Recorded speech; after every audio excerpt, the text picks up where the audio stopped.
Welcome to Test Room, your go-to hub for professional knowledge sharing. In the last video, we covered the basics of Selenium, what Selenium is, its key features, bit of history, and overview of the main components of Selenium. In this video, we are going to explore more on the architecture of Selenium. In this video, we will explore the architecture of Selenium and take a closer look at the execution flow to understand how Selenium communicates with the browser to perform automation tasks. Finally, we will walk through the practical example to see the architecture and execution flow in action by performing some real browser interactions. So let us go to the official website of Selenium, which is selenium.dev. And if you can see here, it clearly says the components of Selenium, three important components of Selenium. And Selenium RC is currently not being used. It is deprecated from Selenium 3 onwards. So it is not listed here. Okay. Out of these three components, Selenium WebDriver, Selenium IDE, and Selenium Grid, Selenium WebDriver is one of the crucial components. Okay. It clearly says if you want to create a robust browser-based regression automation suites and tests to scale and distribute the script across many environments, you will have to use Selenium WebDriver. Let us go and understand what is Selenium WebDriver. The documentation clearly says that the WebDriver is the one which drives the browser natively as the user would. Like how we go and perform certain operations on an application, WebDriver is the one that makes you to interact with the browser automatically, either locally or on remote machine. Either you can execute the tests on a local browser running on your machine, or the browser that is running on a remote machine, either using a Selenium server, using the Selenium server. Okay, this is what WebDriver is basically does. That is why the WebDriver is a core component of Selenium. So what is WebDriver? Selenium WebDriver refers to both the language bindings and the implementation of individual browser controlling mode. So it is basically the collection of client libraries, which is called as a language binding, and the implementation. So the extra implementation that allows you to communicate with the browser to control the browser. So the communication between your script and the browser that happens via your WebDriver. This is commonly referred to as an just a WebDriver. Selenium WebDriver is a W3C recommendation. So from Selenium 4 onwards, the WebDriver is the W3C WebDriver. So the standards are set from W3C, right? World Wide Web Consortium, right? So it is set by them. So earlier on Selenium 3, we were using the JSON wire protocol. So WebDriver is designed as simple and more concise programming interface. It is basically an programming interface. It is a compact object-oriented API. This is an API. It drives the browser effectively. So it's a collection of language binding and the protocol that effectively controls your browser. Let us go one step further and try to understand the WebDriver a little bit deeper. And if you come to this particular page of the documentation, you can see the block diagram that explains how the WebDriver communicates with the browser. It clearly says that WebDriver talks to the browser through the driver, and the driver is an intermediate component through which the WebDriver communicates with the browser. The communication is a two-way. WebDriver passes the commands to the browser through the driver and receives the information back via the same route. And also the driver is very specific to the browser. If you want to perform an automation on the Google browser, then you will have to use Google Google driver. If you want to perform an automation on a Mozilla Firefox browser, then you will have to use a Gecko driver. And if you want to perform an automation on a Edge browser, then you will have to use Microsoft Edge driver. The driver runs on the same system as the browser. The driver and the browser should be located in a same system. This is a simple case where the WebDriver, the driver and browser, they coexist in a same system. So let us consider another situation where your WebDriver and your test scripts are written in one machine and the browser is running in another machine. In this situation, communication to the browser may happen through a remote communication via the Selenium server or a remote WebDriver. Then there exists another component called as an remote WebDriver. So our WebDriver, where you have written your scripts, basically communicates with remote WebDriver. Then it takes the commands into the driver and then it goes to the browser. So the remote WebDriver runs on a same system as a driver and a browser. So the browser, driver and remote WebDriver should be in a same system, should be running on a same system, whereas the WebDriver or your test scripts and the client libraries and WebDriver can be in another machine. This is one way of communication where there is one remote host and there is only one remote host where your browser is running and you want to run your test on that particular browser running on one remote host. Suppose if you want to run your test on a multiple remote hosts, right, distributed running or a parallel execution, then you can use a Selenium grid. Selenium, the remote communication can also takes place using a Selenium server or an Selenium grid, both of which in turn talk to the driver on a host system. Okay, so you can have a Selenium server or an Selenium grid through which you can communicate with a driver and browser which exists on the different remote machines. So this is basically an architecture of Selenium WebDriver at a high level. I am also going to explain the architecture of Selenium WebDriver in detail. This is the detailed architecture or the block diagram of Selenium. So we know Selenium WebDriver is a collection of client libraries and the APIs. So we also know that WebDriver cannot directly communicate with the real browsers. In between, we need a browser drivers which are specific to the browser. So if you want to communicate with the Chrome, you need a Chrome driver. If you want to communicate with Mozilla, you need Gecko driver. If you want to communicate with the Edge browser, then you need a Edge web driver. Similarly, for a Safari, we need a Safari driver. We will try to understand each of these components in detail by taking a click action as an example. We will also see what are the sequence of flows that are going to be executed while performing the click operation on a browser.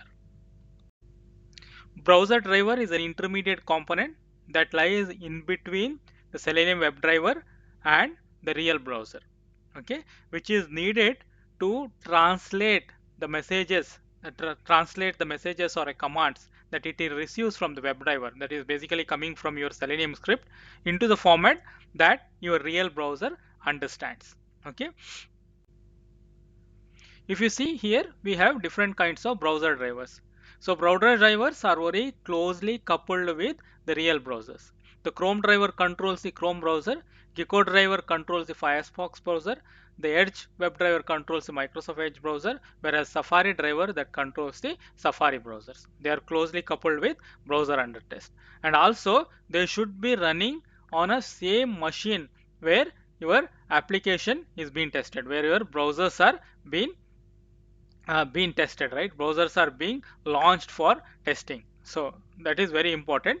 And there are two use cases. Either you will be testing your application on a same host where the scripts are written, or you will be testing your application in a browser which is located in a remote machine, but your scripts are located in some other machines. That is via the remote web driver. So these are the two use cases basically exist. Whatever may be the use case, the driver and the real browser should coexist on a same machine. Let us try to understand what exactly the browser driver is. The browser driver is basically an executable or an binary. When it comes to Windows, we say it as an exe file, but when we go to the Linux operating system, it is basically a binary file, which basically runs on the local HTTP servers. It can be a local HTTP server or it may be on remote machine, right? So it basically acts as an intermediate server. Okay, it acts as an intermediate server that basically listens to a particular port. So so it listens to the commands that are coming from or the HTTP requests that are coming from your WebDriver, which listens to it and it basically takes that command and processes it, and then it performs the operations on a real browser. Let us try to see. I have already downloaded the Chrome browser. Let us try to see when I try to execute this Chrome driver.exe, what happens.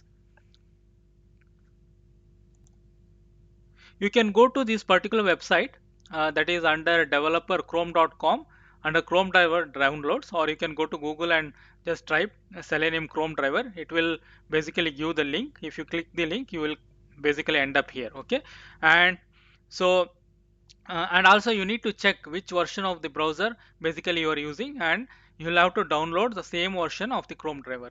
So you can go to basically settings, and then you can go to about Chrome, and you see the version of your browser, and then basically what you can do, you can go to the you can basically you'll have to download the particular version of the browser driver, and it clearly says that Chrome, if you are using the Chrome version 115 or above, then you will have to go to this particular location. So I am using 130, so let us go and click this particular location and see from where I can basically download the Chrome driver. And for the Chrome driver, I am using the Windows machine, which is of 64-bit.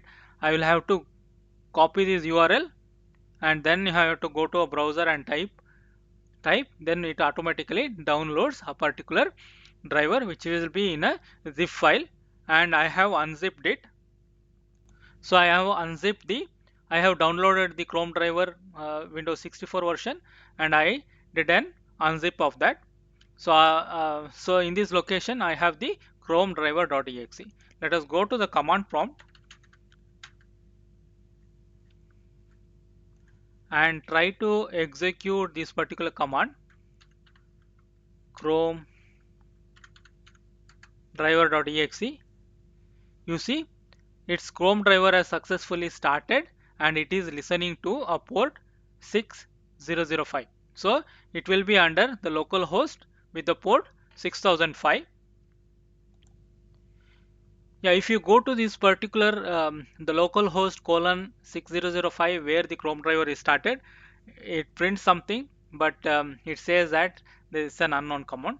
But this is not exactly what I wanted to do, but I wanted to show you that the Chrome browser, the Chrome driver, right? Basically, the browser driver acts as an server on a local host. It acts as an server on a local host listening to a particular port. So the commands that is coming from the WebDriver enters through this port, and it reaches to the Chrome driver, and Chrome driver takes that command and interprets it, and then it educates the browser to perform certain actions. So in total, Chrome in total, the browser driver is an intermediate component between the Selenium WebDriver and a real browser, which acts as the local server.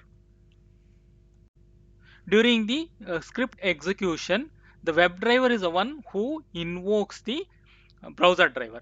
Okay, so this happens when you try to create an instance of a browser driver. In this case, I am creating an instance of a Chrome driver.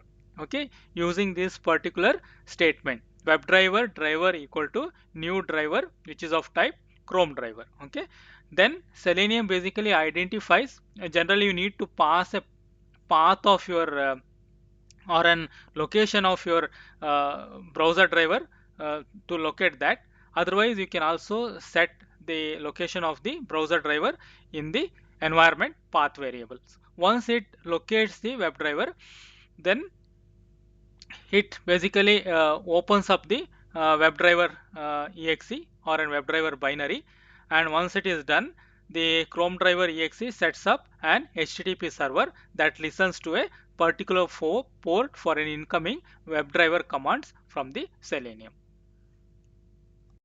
Now you understood how basically the browser driver gets invoked during the program execution, and it when it invokes, it creates an HTTP server, and it listens to a particular port to the incoming commands from your script. We basically learned that WebDriver is a collection of the client libraries as well as a set of APIs, right?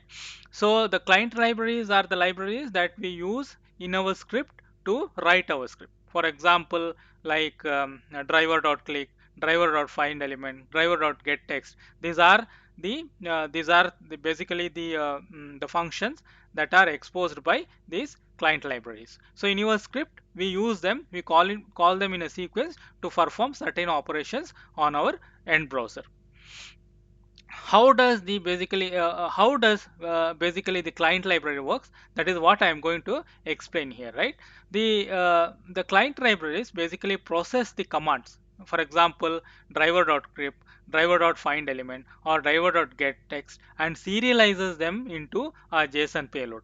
Okay, so when you are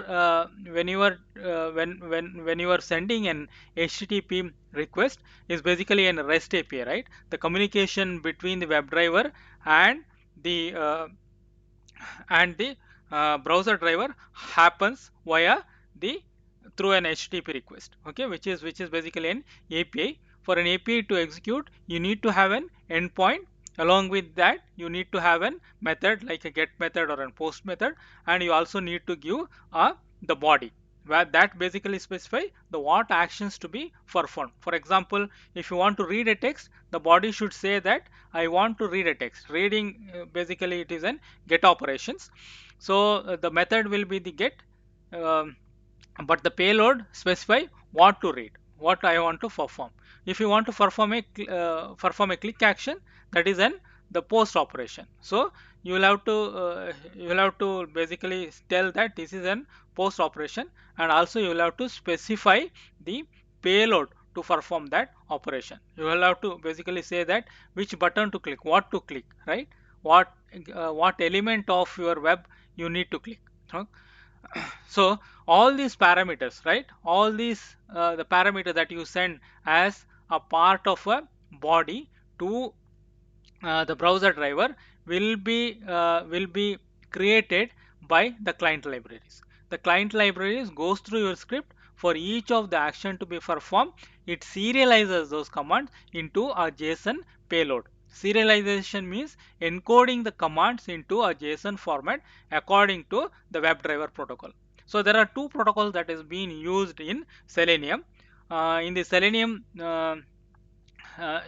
3, they were using JSON wire protocol, but in Selenium 4 onwards, they are using W3C direct WebDriver protocol, which is an direct protocol. Okay, if you see, our real browsers are designed as per the W3C protocol, and also the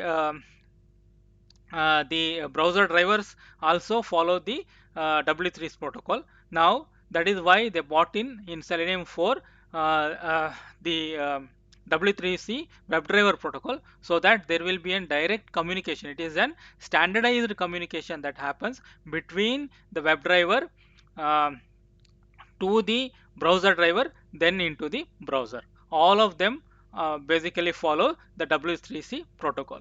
In the earlier version of Selenium, we used to have a JSON wire protocol.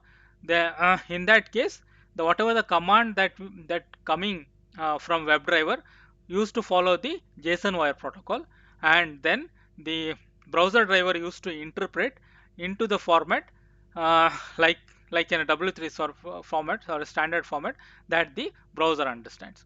Due to which there was some time that is being lost in converting uh, the way the browser understand, and again the reconverting back when the browser driver receives a response from the real browser, deconverting back into the format that our script understand. This was taking little bit of time. Now they are now Selenium 4 onwards, they are following the W3C WebDriver protocol, which is an standardized protocol across the WebDriver, the browser driver, and the real browsers.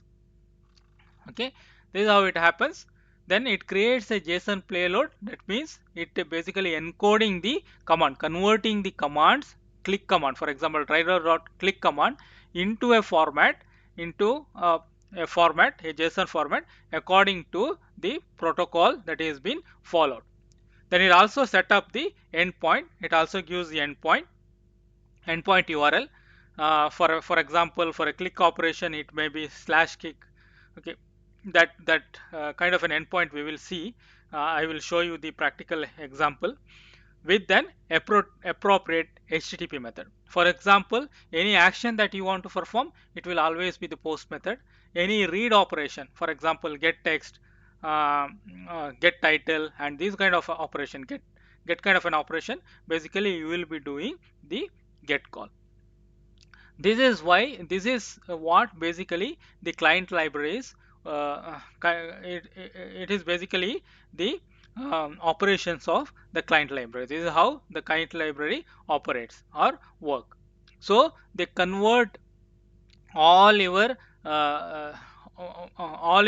scripts that basically uses the Selenium commands like driver dot click, driver dot find element, driver dot get text into the JSON payload and sends to the WebDriver. Now you know that client library sets up the method, it sets up the endpoint, and along with that it also provides the payload that needs to be sent. Right? Now WebDriver basically communicates with the browser driver via the HTTP request. These are all happens via the REST protocol, right? It uses the REST call to communicate with the Chrome driver. We also know that when you during the initialization fetch, when you do the initialization of script, and when you say WebDriver driver equal to driver dot Chrome driver, the in that at that time the WebDriver basically invokes the Chrome driver. When the Chrome driver is invoked, it will run a server, and it will listen to a particular port. So whatever the command that is coming from the WebDriver will be received by the Chrome driver. Then it will interpret those commands and ask the real browser to perform the particular actions. So WebDriver refers to the standard protocol API that defines how to send and receive the command. In the Selenium 4, it is the W3C WebDriver, and in case of the Selenium 3, it used to be JSON wire protocol. Okay, the WebDriver itself is not an executable, it is a protocol that browser driver should implement. Okay, in this sequence we would consider it as a protocol layer. Okay, so in case of the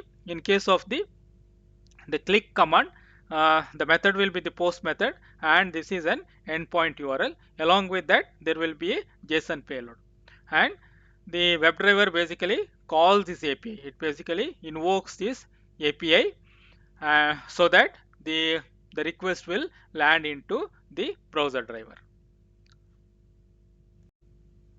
The browser now acts on the application, it performs the needed action. In this case, we are performing the click operation. Once the browser completes the action on the application, it sends the response back to the browser driver via the HTTP protocol. This is how it sends the response back. The browser driver sends this HTTP response back into the web driver, then it comes back to the client libraries.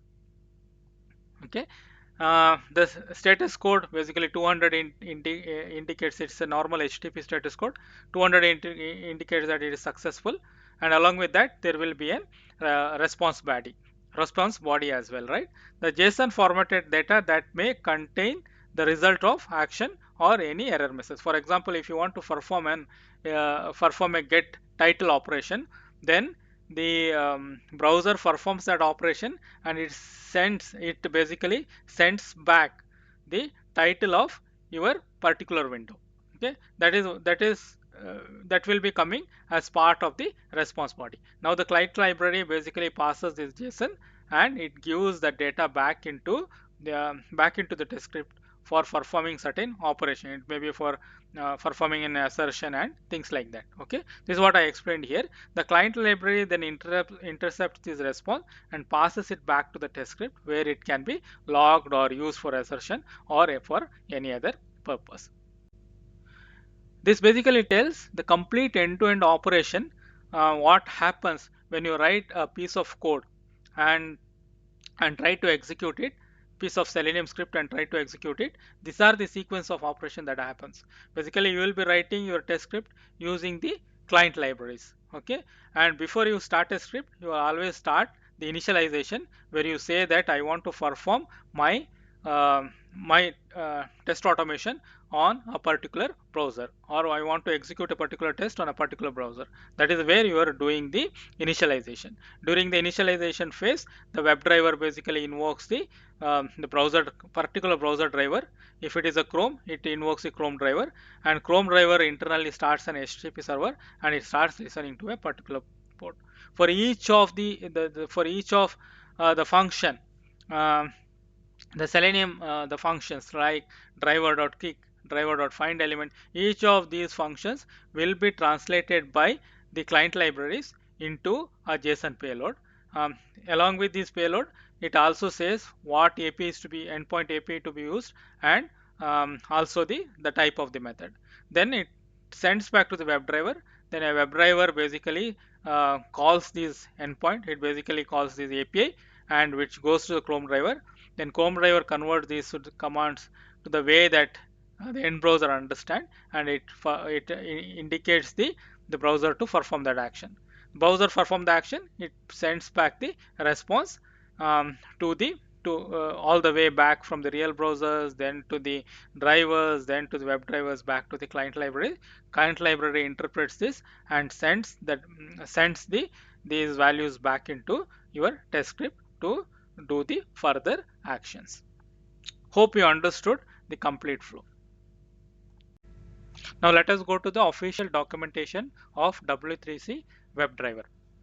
So this is a link, and I will put this link into our resource section of my video. And the very important thing is about the section number 6, and where you can see the endpoints, you can see the commands and things like that. So let us go to the command. It clearly says that WebDriver is organized into the commands. Each HTTP request with the method and a template defined in the specification represents a command. So the one command is an HTTP request with the method, whether it is a get method or an post method, and along with the template. The template that he refers to is the how should be the body look like. Okay, the JSON body of this particular request should look like that. Basically explain that basically forms an template part. Okay, the collection of the method, the endpoint, along with the template, that is the JSON body, the forms a single command. So the WebDriver protocol is basically a collection of these commands. Let us go to the endpoint and see what are the commands that this what are the commands this W3C WebDriver exposes. So these are all the commands, and if you click on each of these commands, it basically gives you the documentation and also the guide how to use it. Okay. If you remember earlier in my tutorial, I told that WebDriver is the one who invokes the browser driver. Okay, that is done when we call initialization function called WebDriver driver equal to new Chrome driver. Okay, uh, okay. Basically, what happens is when client library sees this particular initialization command, it translates this initialization command into the the API call, API endpoint, specifying both the method, the endpoint URL, as well as the JSON body for that. Okay, And when it sees a driver equal to new Chrome driver, it basically calls the function the slash session function. This is basically going to call this slash session function. If I go into the details of this function, it basically says that this function is going to create the uh, browser driver session. Okay, the new session command creates a new WebDriver session. It is going to create a new browser driver session, and based on the parameters that we pass. So if you say in our command driver equal to new Chrome driver, then we will be passing the browser name as Chrome. If you say that I want to create a driver instance for the Edge driver, then we will be passing a browser name as an Edge. Okay, so basically we can execute all these commands, like how the basically how the scripts are written, and how the scripts are written, right? Similar way we can also call without writing the scripts. Basically we can directly call the WebDriver APIs to perform all the operations that we basically do it from our scripts, like driver dot create a new driver, then launch and navigate to an URL, then perform the find element operation, then the click operation, etc., etc. Right? That's what we perform using these Selenium client libraries in our script. Similar thing we can also do perform without using the client libraries, just directly calling the APIs. So this basically says that the client library is basically translating the Selenium commands, like driver.click, driver.getText into an the API endpoint, right? Into an API, providing the method endpoint as well as the request body. Okay, so if you omit the client driver functionality, then if you want to perform the operations directly, then we can directly use this API to perform these operations. But you need to know which API performs which operation. For example, session API performs creates a new driver instance. Okay, but we'll also send a body. Okay, we'll also send a body specifying which driver it has to initialize. Okay, similarly, if I go here, you can also delete a session. Okay, you can set in timeouts, right? Implicit timeouts we can set, right? And you can navigate to a particular URL, then you can get the title of the current URL, right?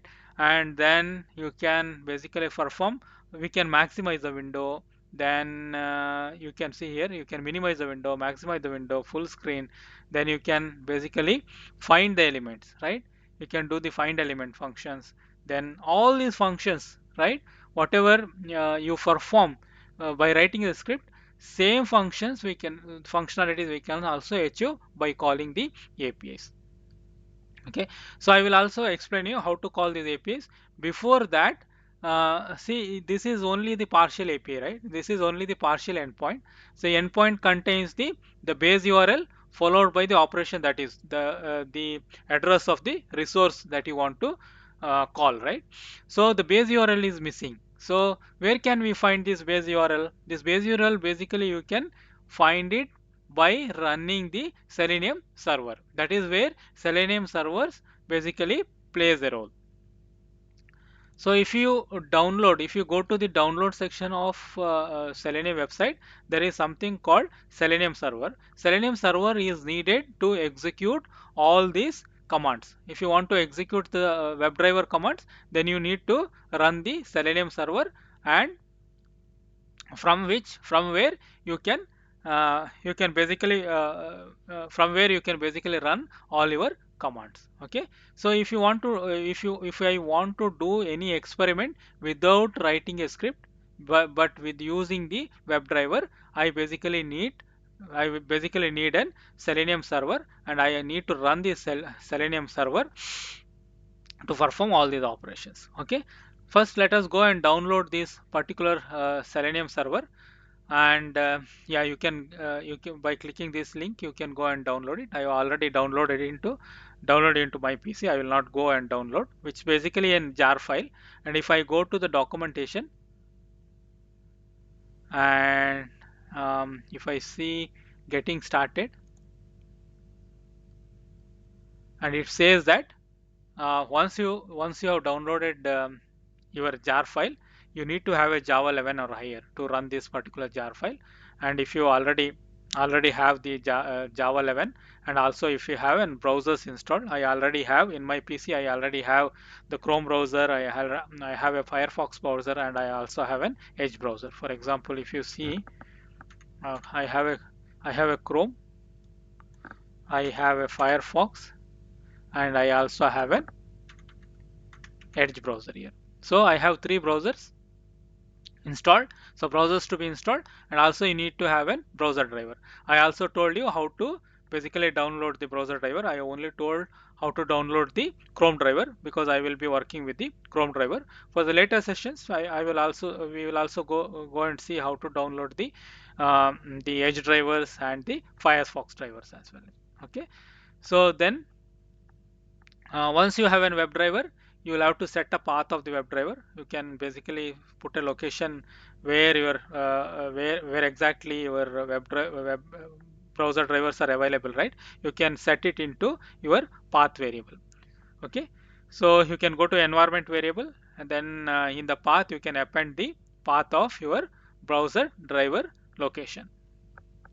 And then he says download the Selenium server jar, so which I already downloaded. And then you will have to go to the command prompt and execute this particular command, java jar selenium server, the version of the server, and you will have to execute in a standalone mode. I have downloaded Chrome driver as well as Selenium server in this particular location. I'll go to the command prompt and try to open the command prompt and try to execute the server in a standalone mode, java hyphen jar, then the mode as standalone mode. The server is starting now, and you see it says that detected 8 available processors. So this is an 8 crore processor. My laptop is an 8 crore processor, that is why it is telling 8 processor. And it also says that it found Firefox, Chrome, and Edge, as well as an Internet Explorer. By default, Internet Explorer will be available in your Windows laptop. Along with that, I have installed Firefox, Chrome, and Edge also by default it is coming. So these are the available browsers in my machine, and it also says that it has an 8 available processors. So uh, basically server has started in my local host. This is my IP address 192.162. This is my basically my IP address, and colon colon, then it is a port number. So if I go to my local host, if I go and click on this particular web address, right, this is the local host with the port 4444. This is the same thing that what we can see here, 4444. And when I run this, it opens up the grid UI, and from the documentation it says that Selenium standalone Selenium server, which is mainly meant for, if I go here, if I go to the downloads, it says that it is basically in grid software. If I go, yeah, let us go back to the documentation and keep it like this. And from the log also we saw we have an 8 processor, so we can open 8 sessions for a Chrome browser, 8 session for Firefox, and 8 session for 1 session for Internet Explorer, and 8 session for this particular Explorer, right? Uh, 8 session for Microsoft Edge. Sorry for sorry for that. So maximum concurrency is 8. So parallel you can open the 8 browsers. That is what it is saying. And if I go to the sessions, currently no sessions are active. So so when I post this particular command, right, when I trying to post this particular command for this server address, that is localhost colon 444 slash session with the with the uh, with the payload as browser name equal to Chrome. It will basically initialize the Chrome browser. Let us go and execute these commands or these APIs using Postman. If you don't know what is Postman, Postman is a popular tool that is used for API testing. Let us go to Postman and try to create a request. And if you see, this is my endpoint URL. This is the local host where my server is running. And yeah, if you see, this is running in this IP address. Basically, this IP address is my local host and the port number. And the API is slash session, and we have to pass the parameter as browser name is Chrome. Okay, basically it will go and create a session. Let's try to execute this command, and this is successful and the session is created. And you can also see it has launched the browser. Chrome browser tells that Chrome browser is being controlled by an automated test. Basically this is the browser that we created. And let us go to the Selenium grid and see. You see, we can see there is a session that is being created, and this is a session ID. Let us see if this session ID matches, right? And if you see, this is a session ID matches, right? Okay, let us copy this session ID and try to perform other operations. Now using this session ID, what I want to do is I want to go and navigate to a URL. I want to open the Selenium website.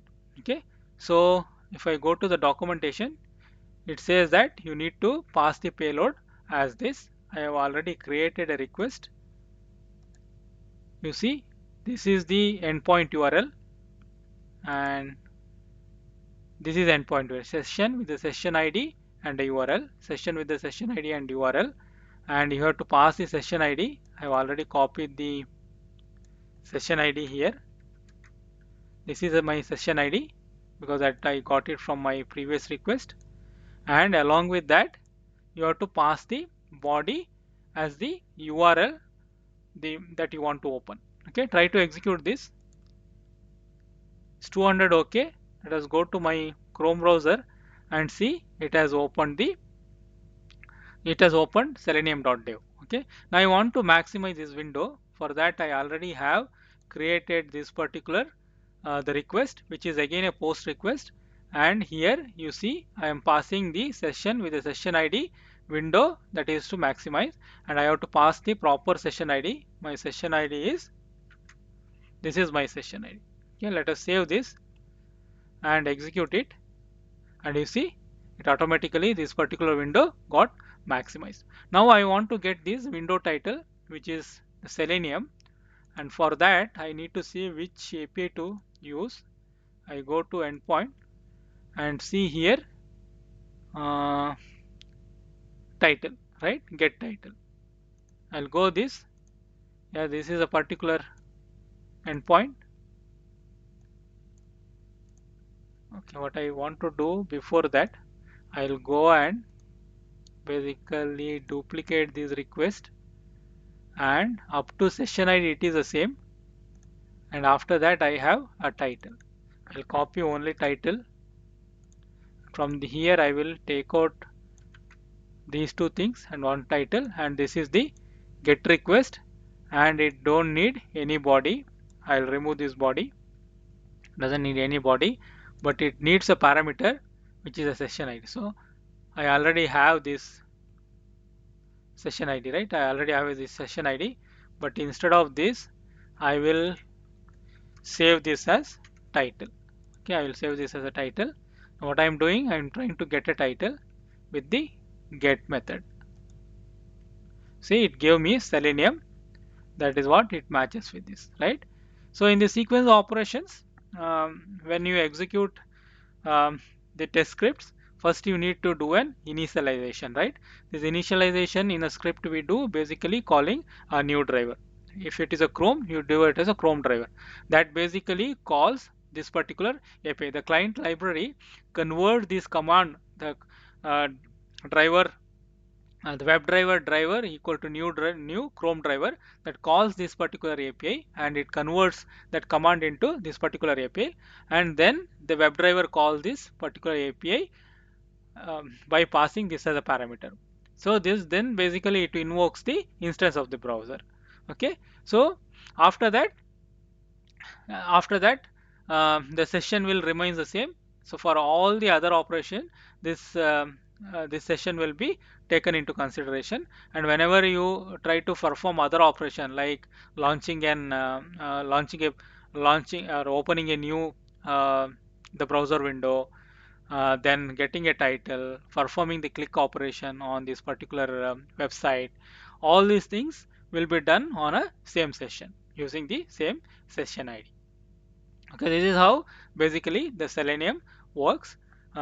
In short, the test scripts, the commands in a test scripts are converted into the endpoint URL along with the method and JSON payloads. These JSON payloads are generated based on the protocol that is being used. It may be the W3C protocol for the Selenium 4, and for Selenium 3, the protocol will be JSON wire protocol. And after that, this will be given to WebDriver. WebDriver basically invokes these APIs, and when it performs the initialization, it creates an instance of the browser driver, and browser driver in turn creates a server, and it listens to a particular port, and all the requests will go to that particular port, and then this request will be translated into the format that the native browser understands, and then the request will be passed to the browser executes this command and sends the response back into your test script. This is how the entire operation works. Hope you understood this. That basically brings to the end of this video. In this video, we understood the architecture of Selenium, different components like your test scripts, client libraries, web drivers, Chrome drivers, real browsers, how the communication happens, and the sequence of operation. mm, when we try to execute a particular Selenium script, what are the sequence of operation that happens, and how the communication happens between these components. And also I showcased the practical example by running the Selenium server in a standalone mode and try to execute this command in a similar way, how your test script basically triggers these actions into the Selenium actions into the real browsers. So we covered all these things. Okay, hope you enjoyed learning with me. In case if you find this video interesting, or you like this video, please support me by subscribing to my channel. Thank you for watching.